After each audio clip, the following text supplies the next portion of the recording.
It's that time of year again. 2024 was another great year for couch co-op gaming.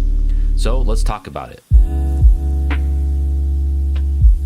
Deepest Trench. So this is a fully 3D game that can be played in split screen co-op. You and your partner will be spending most of your time diving down into the water and working together to solve various puzzles. This one is definitely built around co-op gameplay. You often have to split up to solve puzzles, where each player is going to have a different task, and you have to work together to open a door or something like that. There aren't any enemies in the game, however you do have limited oxygen, so that's going to be the main obstacle. It's just cool to see indie developers creating more unique 3D experiences here. When it comes to indie developers, we often just see 2D games because those are probably a little bit more affordable and easy to manage. This game, similar to Chained Together, is kind of janky at parts. It's definitely far from perfect, but go into it with an open mind. This is not a AAA experience, but it is still a really good experience. And overall, I just think it's an impressive game to see.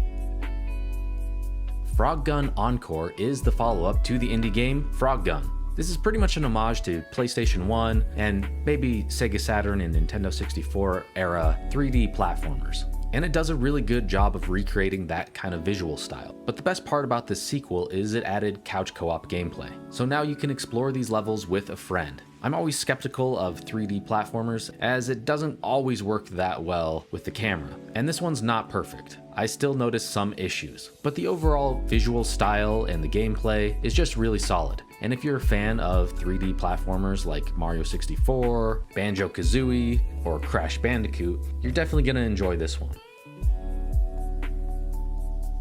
Chained Together. This is a game that kind of just blew up out of nowhere. The reason I heard about this game is a bunch of people just started talking about it on TikTok and social media. Ultimately, it's a 3D platformer, and it's really janky and not super polished. But hear me out, that doesn't take away from the experience. It's still just a really fun, yet kind of stressful 3D platformer, and it's even better when you can play it with friends. So the concept is simple. You and up to 3 friends in split screen co-op are all connected by chains. You're all in hell for some reason, and you're trying to climb out of hell. There's no combat in the game. It's all about walking and climbing and jumping your way as high as you can go. But you have to work together, because if one of your friends falls, there is the chance that they could drag all of you back down to the very beginning of the world. And then you have to start all over. Luckily, you can play it with checkpoints, so if you do fall, you're able to restart from the highest point, which is what I would recommend. Don't let the low budget feel and visuals of this game deter you.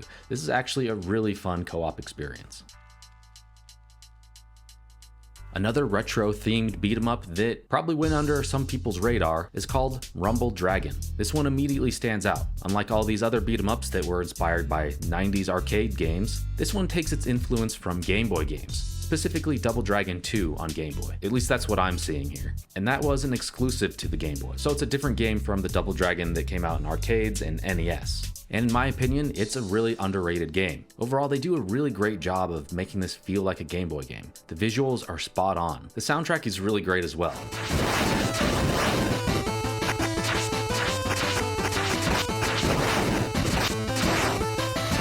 This one's only 2 players, but if you're looking for a beat 'em up that's a bit different, Rumble Dragon might be your game, and it's only $5.99 on Steam. LEGO Horizon Adventures. This is LEGO's take on the Horizon Zero Dawn series. So if you're familiar with LEGO gameplay for the Star Wars games or Indiana Jones or LEGO Batman or Harry Potter or whatever, LEGO Horizon will definitely fit in with those games. This one is definitely aimed more towards kids, so it would be a great game to play with the whole family. And a lot of those games are pretty much like 3D platformers and with some combat. However, this one does have a few things that helps it stand out from the other LEGO games. And that might be because it's actually being developed by Guerrilla Games. And it's pretty much a retelling of Horizon Zero Dawn, but with the LEGO humor and style. But this one also kind of just feels more like a kid version of Horizon Zero Dawn. A lot of the same gameplay is intact, and it has the same big, huge boss fights where you gotta look for the weak points. And this is really satisfying with 2 players, as you can team up and jump at them from 2 different sides, and take them down together. If you're a fan of the Horizon games, this is a great retelling of that series. And it's an opportunity to bring that franchise to maybe less less experienced gamers. You could definitely play this one with your family, but it's also still fun and challenging enough for serious gamers to want to try out as well, even if you don't have kids. Is Perennial Order. But there is a caveat. This is a Souls-like, so that means it's incredibly difficult. You can play through the entire game in 2-player co-op, but instead of most Souls-likes that are fully 3D, this one plays more like a top-down dungeon crawler type of game, kind of like a Diablo. But what makes this so difficult is you only have one hit and then you're dead. So yeah, it's definitely one of those games where you have to get good. That being said, I love the art style here, and I just love the dark nature of the game. It's not necessarily a full-blown horror experience, but I am including it because it has a very creepy atmosphere. And the other thing about this game, it's all bosses. There's no enemies in between. So kind of like Shadow of the Colossus. Between bosses, you just explore and pick up items, and you go to towns and stuff like that. But the main focus is the boss fights, and they're really cool. Each boss has their own unique art style and patterns that you're gonna have to learn and master in order to defeat them. The second boss that we played in this game, it took us probably 45 minutes to beat him. We died countless times. So like I was saying, I do highly recommend this game. It's a great game, but it's very difficult, so just keep that in mind.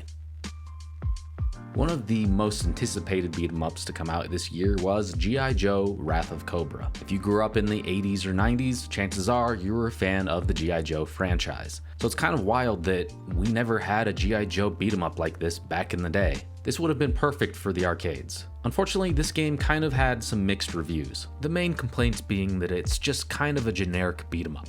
But you know what? I played through this game in one sitting in 3-player co-op, and me and my friends thoroughly enjoyed it. Yeah, it's not doing anything new, but the combat feels good, and it's the perfect length. It never wears out its welcome. Some other things I enjoyed, of course the 4-player gameplay, and the ability to use long-range attacks, as well as the close combat melee fighting. So it kind of reminded me of the Capcom Punisher game in that regard. This is not the best beat-em-up game of the year, but it's still worth trying out. Ammo and Oxygen finally came out of early access. This is a roguelike twin-stick shooter, and it can be played with up to 4 players in local co-op. Visually, this game looks really great. It has a very dark setting. I was able to play this game with 2 friends, and we found it to be very difficult, but I still thoroughly enjoyed it. Not only do you have to focus on fighting enemies, you're gonna really need to pay attention to your oxygen levels as well, because once it goes down, you quickly die. Luckily, if one of your teammates does die, you're able to be revived by one of the other players. One feature that I really thought was cool is that you could pick up cassette tapes, and then it starts playing some really cool synthwave music.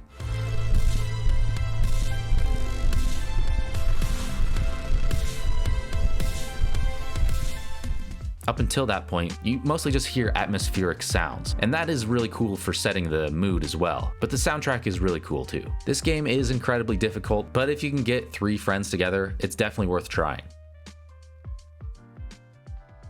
I'm gonna cheat here. There are 2 Ninja Turtle games that I wanted to talk about that came out this year. First we had Tmnt Mutants Unleashed. Now this one is kind of a continuation of the most recent animated TMNT movie. You know, the one that Seth Rogen was involved in? Yeah. And I actually found this game to be really interesting. Overall, it's pretty much like a 3D platformer / 3D beat 'em up, but it also has these sections in between that people have been comparing to Persona. I'm not that familiar with those games, so I can't really speak to that. But what I did enjoy about this game is the combat and platforming. You just feel really quick and nimble here. Yeah, it might not be the best Ninja Turtles game, but I would say it's one of the more unique ones. So if you're looking for something a little bit different from just a standard beat 'em up, definitely give this one a try. But yeah, maybe go in with an open mind. And the other one is TMNT Splintered Fate. This one originally came out on iOS, but it was ported to the Nintendo Switch as well as Steam this year. And these versions of the game is where they added local co-op gameplay for the first time. Unlike a lot of the TMNT games that are typically beat 'em ups, this one is a dungeon crawler roguelite type of game, and you can play it with up to 4 players. Even though the visuals here and some of the gameplay, it kind of makes it look like a budget title, it was meant to be played on a phone originally, so that assumption isn't completely wrong. But that doesn't mean it's not worth trying out. There's a lot of substance here. Each character has their own unique abilities, and you're able to power them up. So like most roguelite games, each room is procedurally generated, and so are the items that you pick up. After you clear a room, you're able to choose your upgrade, and all stats and upgrades only last during that run. So if you die, you lose everything. So this is a game that's definitely going to take some patience. At the end of each major area, you're going to end it with a boss fight. So you're going to see a lot of familiar faces. Bebop and Rocksteady, Leatherhead, and of course Shredder. But this is a game that's going to require you to play through it multiple times. And it's really difficult, but it's definitely better when you can play it with friends. I recommend you play both of these games. Spirit Mancer is a game that I think went under a number of people's radar. It's kind of like a run and gun 2D platformer, but with some card game elements as well. Usually anything to do with cards in a video game just completely turns me off, but this one was done well, and it's not even fully necessary to be able to play through the game. It's kind of just a way to add some special attacks. The main downside here though, I feel like the levels are way too long. The combat was never really that interesting to me, but I do like that it's a story-based game with equal co-op gameplay, and these pixel art cutscenes are really cool. Anima Flux is a 2-player co-op Metroidvania, and this is a game that you can just tell it was built around co-op. It's not a secondary thought. This game has some really beautiful hand-drawn cutscenes, and an interesting story. Each character has their own unique abilities. Eileen is a ranged fighter, and she uses a bow and arrow, and Roy is a swordsman, so he's going to be mostly doing close combat attacks. Like most Metroidvanias, you're going to do a lot of exploration here, and you're going to gather power-ups in order to move through new environments. I love this genre, and there's just not enough co-op Metroidvanias. This one's not my favorite in the genre, but I still recommend it. But I do think that the art style and the visuals are a lot stronger than the actual gameplay itself. Nikodirko, The Magical World. This one is clearly inspired by Donkey Kong Country and Crash Bandicoot, and the gameplay changes up a bit. A lot of the time it's a 2D platformer, but it also switches to a 3D perspective, and those are the sections that are most like Crash Bandicoot. And similar to the games that inspired it, there will be lots of collectibles. You can also get onto different animals that you can ride, kind of similar to the rhino or the ostrich in Donkey Kong Country, and they all have different abilities. But this is a game that really does a great job of mixing 2D and 3D platforming into one experience. And it just really helps break things up and adds some variety, and both gameplay styles are done really well. If you're looking for a co-op game to play with your family, Nikodirko, The Magical World is probably one of the best choices of the year. One of the most interesting beat-em-ups of the year is called Vengeance Hunters. This is a brand new game that was developed for the Neo Geo hardware, but it can also be played on modern platforms as well. This one can be played in 2-player co-op. I just love the artwork here. It's so colorful and has just a nice cartoony aesthetic. It just really reminds me of 90s cartoons and 90s arcade beat-em-ups. There are 3 playable characters here, but honestly none of them really stood out to me. I didn't feel too attached to any of them. I kind of had a hard time deciding which one I wanted to play as. But that's really my only complaint. The combat feels really good, and each character has their own special abilities. One thing that I really liked, similar to Streets of Rage 4, if you use one of your desperation moves and it hurts you, you have the ability to regain that health if you don't take damage. Definitely more beat-em-ups should implement that. This is definitely one of the best beat-em-ups of the year. Play it any way that you're able to. Another Nintendo Switch exclusive is Mario vs. Donkey Kong. So this is a remake of the Game Boy game, and the main benefit here is that they added 2-player co-op. So when you're going around solving your puzzles, you can team up with a second player, and they can take control of Toad. I think this game turned out to be much better than I was ever expecting it to be. I liked the original game, I was familiar with it, but I just wasn't sure how co-op would work. But basically they made it so Toad can do just about everything that Mario can. The objective is to pick up various keys and go through the environment to unlock the doors and move on to the next level. It's pretty straightforward. Unlike most Mario games where you just jump on your opponents to kill them, in this one you can just pick them up and throw them off the edge into lava or spikes, or you can throw items on them. You're also going to use them to help you platform to higher spaces. The gameplay changes up a lot here. I think there's enough variety here to keep things interesting. And at the end of every world, you're going to be faced with a boss fight against Donkey Kong. And each one of these is unique too. Overall, I think that this is a really excellent co-op game. And when it comes to couch co-op games that were exclusive to the Switch, there weren't a whole lot in 2024. So this is definitely one of the best. Contra Operation Galuga. Is this the Contra game that we've been waiting for? In my opinion, I think it is. This is kind of like a reimagining of the original Contra arcade game, and the one that came out on NES. I don't love the 2.5D visuals, but once you get past that, the gameplay is all intact. It feels like a Contra game, but this time you can play it with up to 4 players co-op. I was lucky enough to play through this game when it first came out with my friends, and it was a blast. It has the same Contra difficulty, but one bonus is that you can actually change the difficulty level if you suck, and play through the game with more lives. So yeah, that's what we had to do. But it makes it so anyone can try it. But then of course, if you really want to challenge yourself, you can go back and limit the lives and get your ass beat. I think that WayForward did a really excellent job of this. And that's honestly not a surprise, because they were behind Contra 4, which is also considered to be one of the best Contra games. If you were hesitant to try this one out, get a few of your friends together and definitely play it. It's totally worth it. Pampas and Selene. This is a 2D Metroidvania that can be played in 2-player co-op. The whole game is in split screen, which works really well for these types of games because you can split up and explore the environment separately. And it's easy to get together. By just holding in a button, you can teleport to your partner. Visually, this game reminds me of a Master System game or maybe MSX. Pampas is the warrior character. He has a sword and a bow and arrow. And Selene is the witch, and she's able to shoot lightning bolts, and her secondary attack is a fireball. You don't see a ton of co-op Metroidvanias, and this is honestly one of the best I've ever played. Cat Quest 3. Now, this is the second game in the series to have local co-op. So if you're familiar, it's basically like a dungeon crawler action RPG that you can play in 2-player co-op. And this one might be the best in the series. This is a really equal co-op experience, and the second player can join in from the very beginning of the game. They're also able to talk to NPCs, control the map, and do all the same upgrades that player 1 can do. And yeah, this is a game you really don't need to play the first 2. It's kind of just a standalone game. You're not going to miss any story. And even if you did, who cares? You're not playing this for the story, okay?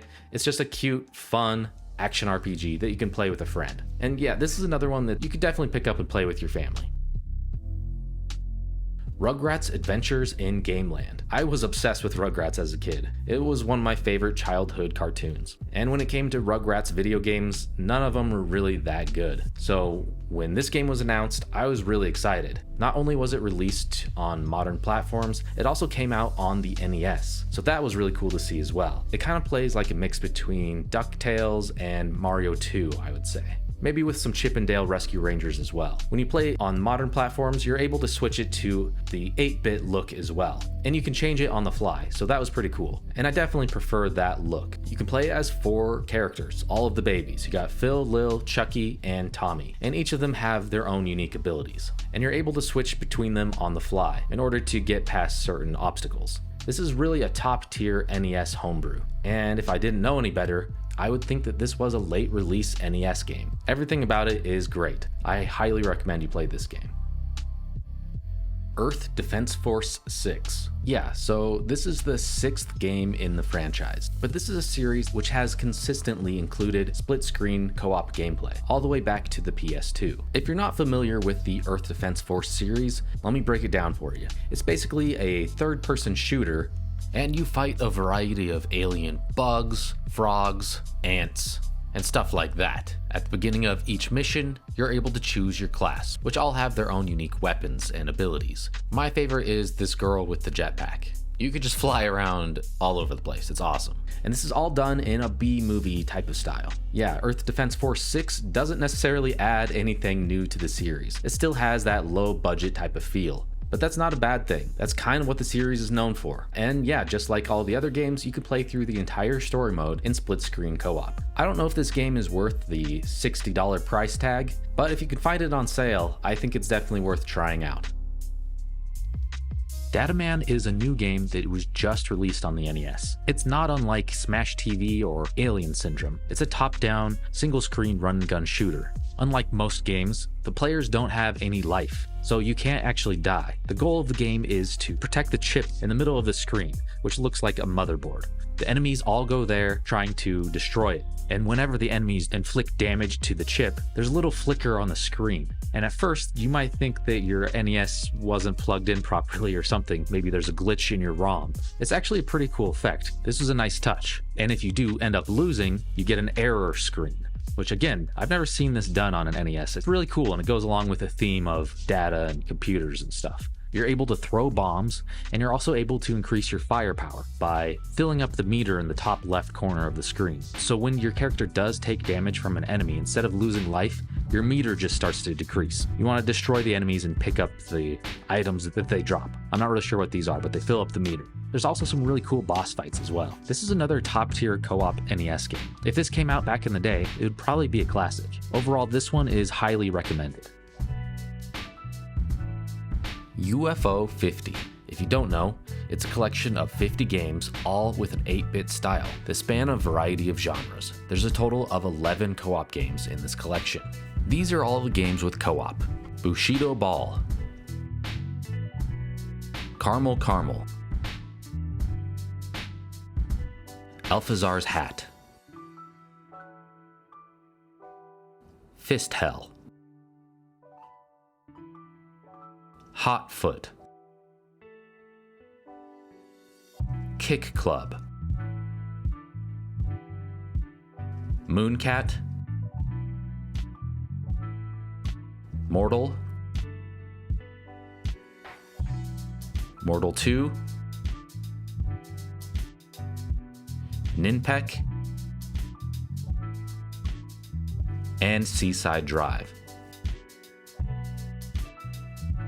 Each game has a fictional release date. You're also able to filter the games to just show the co-op games. All of these games have something to offer, but my favorites were Alphazar's Hat, Fist Hell, Mooncat, and Seaside Drive. I think those ones were the best as far as co-op gameplay goes. Anyway, I did an in-depth review of all of the co-op games on UFO 50, so if you want to know more about those games, check that video out.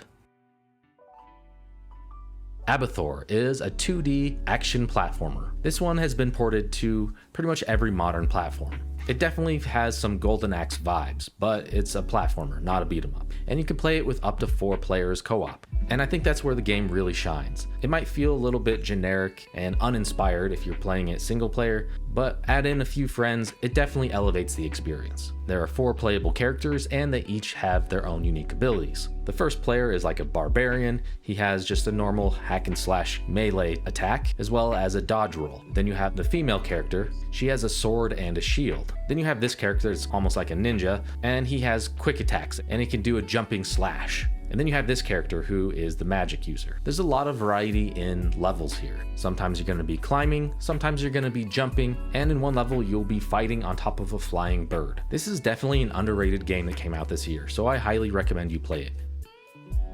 And one of my favorite co-op games to come out this year was Shadow of the Ninja Reborn. This is a remake of Shadow of the Ninja that originally came out on the NES. If you're familiar with the original one, think of the old school Ninja Gaiden games on NES and then add in 2-player co-op. It's kind of like that, but I found that the controls aren't quite as stiff as Ninja Gaiden, and it's a little bit more forgiving. But this is a full remake. Now the game has really beautiful updated pixel art. This looks like it could have come out on the PlayStation 1 or the Sega Saturn. Just a lot of detail in the visuals. That being said, this remake is incredibly difficult. It's way harder than the NES game. Fortunately though, you do get unlimited continues, but you only have 1 life, so if you die, you have to start the whole level over. Natsume has remade a number of their classic games. They did Ninja Warriors, Wild Guns, and Pocky and Rocky. All of those are really fun games, and this is another great addition to that collection. Iron Meat. It's crazy that we got a brand new Contra game as well as some games clearly inspired by Contra. Iron Meat is one of those games, and it's honestly just better than the official Contra game. I love the visuals here. It has a very grotesque art style, and I'm glad that they had multiple difficulty levels. I'm not ashamed to play these games on easy mode, okay? I just want to be able to experience this game. It has a really cool heavy metal soundtrack.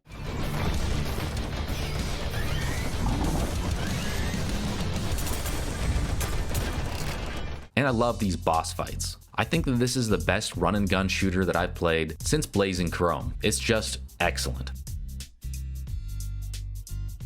Cygni, all guns blazing. This is the evolution of shoot 'em ups that I have been waiting for. It truly feels like taking an old concept and bringing it into the modern era. At its core, it feels like a standard shoot 'em up, but there are a few updates. First of all, visually, this game is beautiful. One of the best looking games of the year. There's just so much detail in the environment, the explosions always look really cool, and there are just some huge boss fights. This game runs incredibly fast, so that might take some getting used to. You have two ways of shooting. One is your standard gun, and it can be controlled kind of like a twin stick, but not in a full 360 motion. You can just turn it left to right. And then you have another gun that will be shooting downward, so it adds a little depth there into the gameplay. And when you use this gun, you're going to be shooting the opponents beneath you. It's cool to see that Konami decided to do something original again, but I never thought that it would be a shoot 'em up. Cygni is truly a breath of fresh air when it comes to the shoot 'em up genre, and I don't think enough people are talking about it this year, especially the co-op mode. This one is highly recommended. Ys x Nordics is a fully 3D co-op RPG. If you're familiar with the Ys series, this is pretty similar to some of the more recent entries, but this one is actually made for co-op gameplay.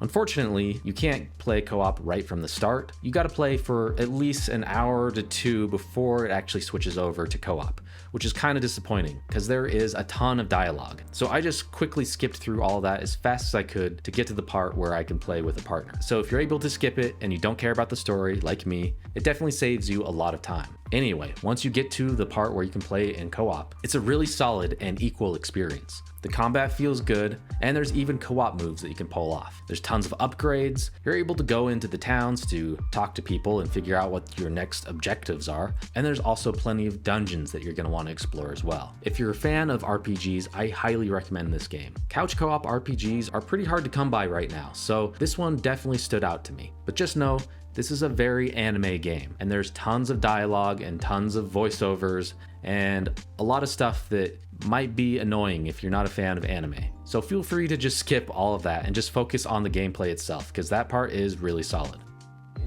Mighty Morphin Power Rangers Rita's Rewind. Similar to a lot of these games on the list, this is another beat 'em up basically made to take advantage of 90s kids nostalgia, but I think that this is the best of the bunch.